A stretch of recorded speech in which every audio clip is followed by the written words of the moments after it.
Well, I know you from Westminster and from Christians in Politics. Yes. Tell us about what Christians in Politics is and what do you want to achieve? Well, it started from that journey, my journey of being involved with folks like Tear Fund, writing songs, them then starting to take me away to see what was going on with sweatshops in Bangladesh, what was going on with orphanages in Uganda, looking at debt relief, tax problems, joining the dots and starting to understand why some of these folks were struggling so much, and then singing those songs to members of parliament, politicians. And then after doing that for a while, starting to get to know some of the politicians, and then starting to realize, gosh, there's no magic dust here. That actually there's no sort of higher intellectual or spiritual plane going on here that you might imagine. I'm thinking there's such an opportunity. We need more and more believers involved here, like at the heart of where decisions are made. And so I've been involved in a lot of great charities, but I was seeing that as Christians sometimes we make that mistake, don't we? We're hardwired for compassionate response. We love being able to see the change right in front of us.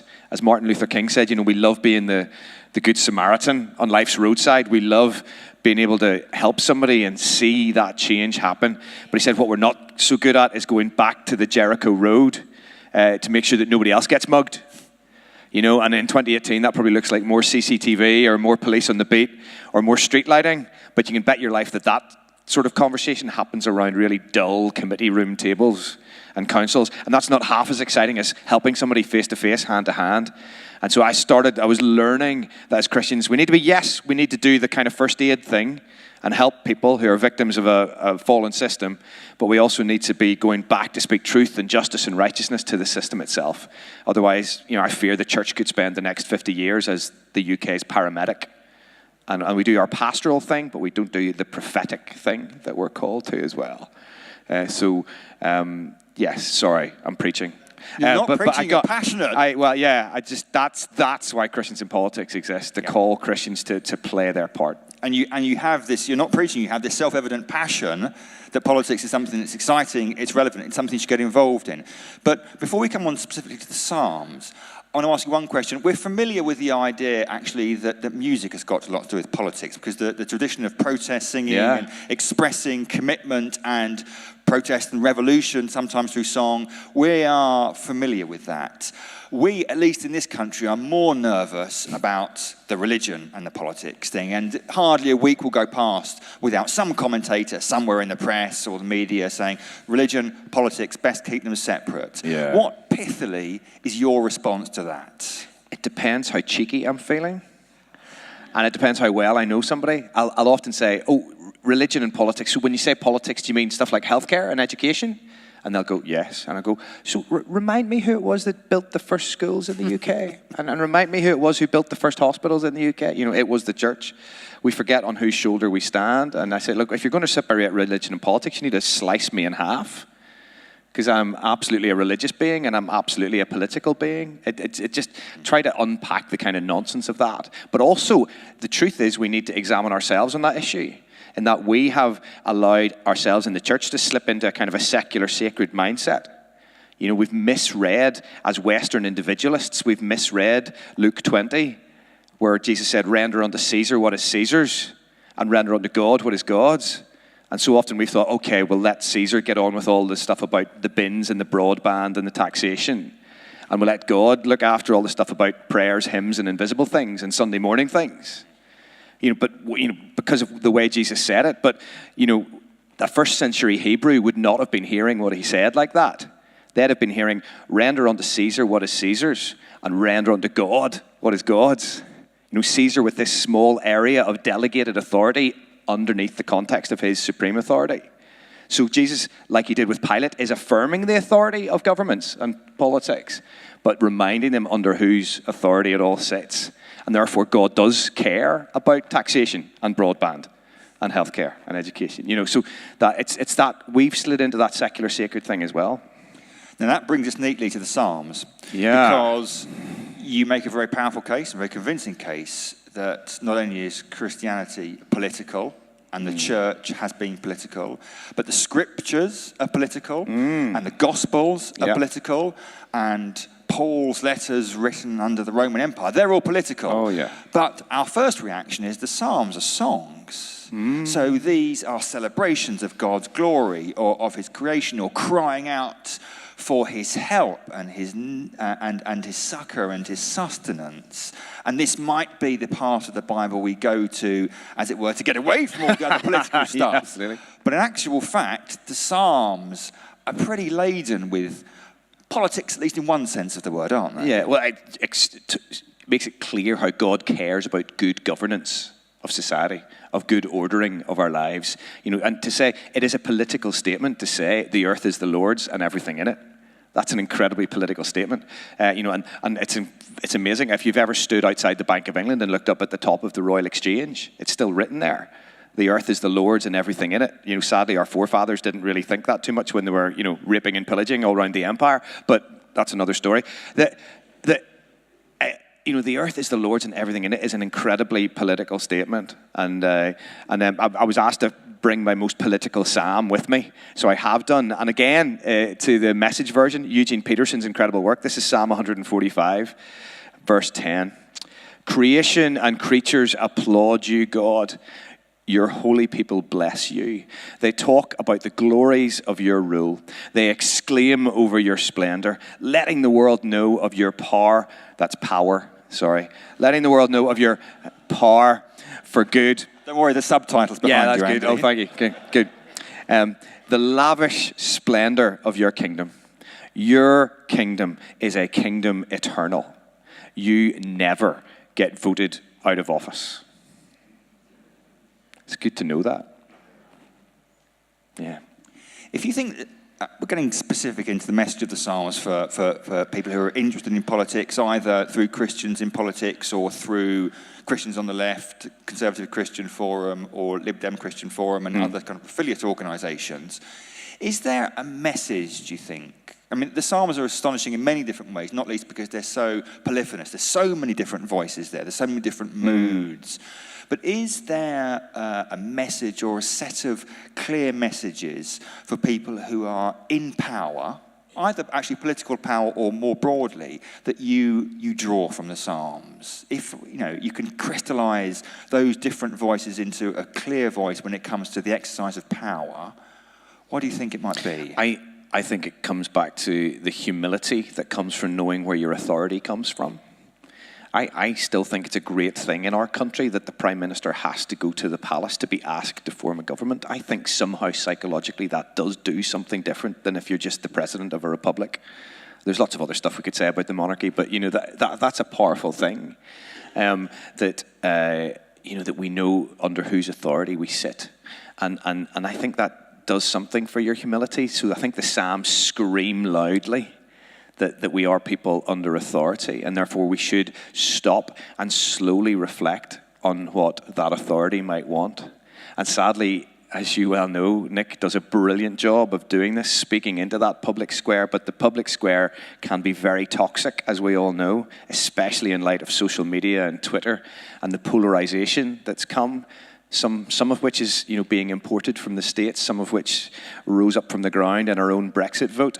That polarization, where there's not the space, where you have to be in a tribe to be safe, and therefore Tom Wright puts it brilliantly when he says, it strikes me that in any situation in life, and that especially parents know this, that there are moments in life, especially as a parent, that call for a conservative response, i.e. things need to stay the same.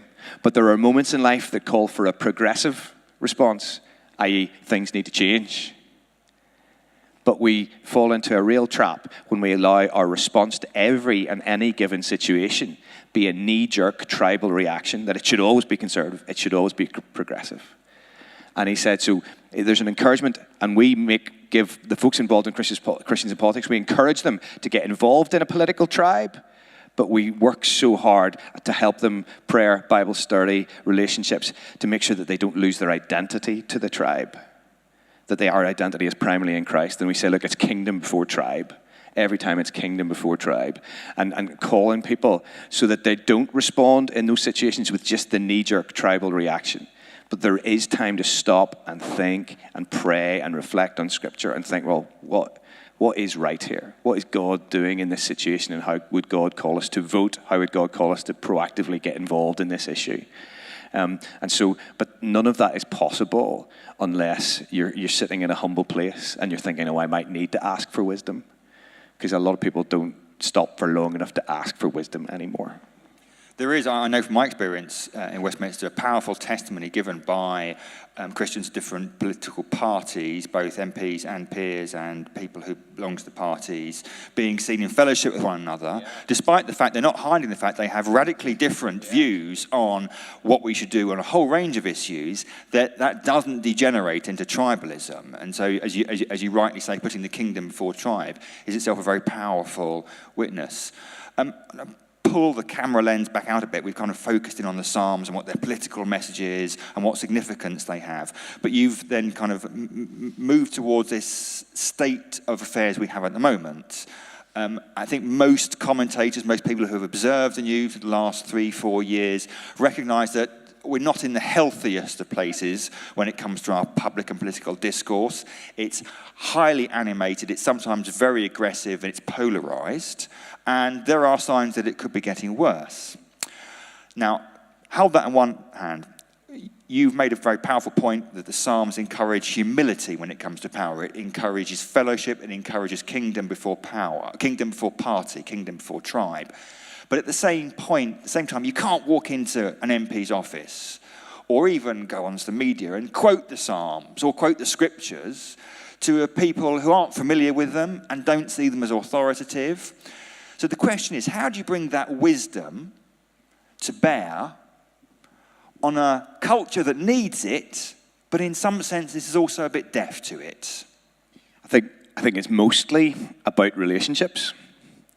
I think in the articles I wrote straight after the Brexit vote, I said we're about to hear lots of sincere, holy-sounding words about how, after all of this, we need to come together. But the phrase that came to my mind was, how can we come together if we never meet? Actually, there are two very different demographics that often don't meet. And what you find is that lots of politicians are trying to then do some work on their messaging, in the same way that Christians try to do work on our messaging to try and make it a bit more understandable, make it a bit more nuanced, make it with some funky videos. But the truth is that it's about relationships. It's about relationship. Actually, you will hear something from someone up close that you trust in a way that you won't hear it from somebody at a distance, as we see with the Brexit discussion and the polarization in the States. It's about trying to get close, trying to build relationships with those with whom you disagree. The amazing work that Theos, Nick works for Theos, trying to do an incredible job making connections, building relationships with those in really high-profile jobs in the media in Britain. Winning favor, building relationships so that they understand. So when these guys say something, it's not just coming from a random person and another email from a Christian. It's relationships. I think the kingdom of God rarely moves faster than the speed of relationships, because our God is a relational God. And there are many Christians out there who will try and get you making noise and banging drums and sending emails. And there's a time for being the Elijah screaming from the desert, but there's also a time for being the Obadiah working on the inside. And you're never going to hear as much about that. It's never going to be as popular. And there's a difference between just making noise and actually having influence. And that difference is relationships. That difference is relationships. And I think you mentioned about people not being able to just walk in and quote the Bible. That's why, as Christians in politics, we're trying to train people to be involved. Sometimes as Christians, we naively think we're going to walk in somewhere and people are just going to go, oh yes. A Christian plumber doesn't walk into a house just and hold his hands up and say, pipes be cleared. Do you know what I mean? He has to learn the trade. And similarly, when we walk into politics, we have to learn the trade. We have to learn the pipes and the cogs and the gaskets of legislation. We have to learn it and get to know it and be able to translate the eternal truths that we believe, but put it in a language that other people will understand and do it in a way that they'll understand. That'd be when my plumbing business never got off the ground. I think that's a very powerful note on which to end, and it is worth emphasising. We talk a huge amount in our society about community. There's community for everything. And we talk a huge amount in our society about, to a slightly lesser degree now than we did 10 years ago, about multiculturalism and about diversity. But at the same time, as you rightly say, we are increasingly living in echo chambers where we consume media and news that is filtered through people who think like us. We follow people who are like us on Twitter, on Instagram, whatever it is. And interestingly, one of the few standing institutions in our country which doesn't quite work like that, it works a bit like that if we're being honest, but doesn't quite work like that, are churches, which are relational in the sense they are face-to-face, and we gather together, again, this is often sometimes more in theory than in practice, but in principle at least, we gather together around what God has done for us rather than how similar we are to other people. Churches obviously have to guard against becoming tribal like that. But I think that's a powerful testimony, the fact that, it's a way of trying to break out of the echo chamber and build relationships with people on a human level. Andy, thank you very much indeed for your time, and we look forward to hearing more from you.